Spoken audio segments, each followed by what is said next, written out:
Alo, Alo, bună, mă auzi? bună, te aud? Da, uite, am văzut și eu numărul tău pe public, numărul de Italia, pentru că sunt foarte puțin timp aici în România. Ce zici? Îmi poți zice și mie tariful, ora, cum este, normal, oral? 100 finalizarea și ora 250. Ok, perfect. Suntem doi scumpete, ce zici, cum facem? Intrați pe rând. Pe rând, da?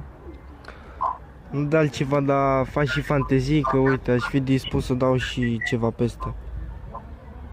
Ce fantezii, cum ar fi?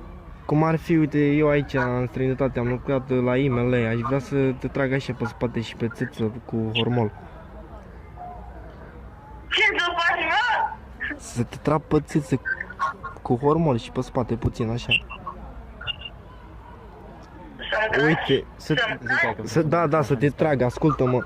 Uite, dacă, sincer, Super pasat, ești nebun. nu, pe bune, am mai sunat la cineva și n-a luat un gen că mișto sau Caterin, că fii atent, uite, eu sunt sincer, cu tine dau dublu.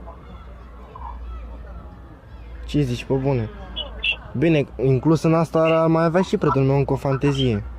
El aici în străinătate, na. El aici în străinătate, știi cum e, na, a lucrat și el ca maestor și ar avea o fantezie, să te bagi în betonieră. Te fut acolo.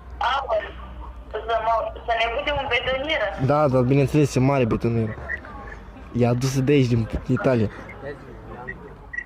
Nu, pe bune, am zis, da.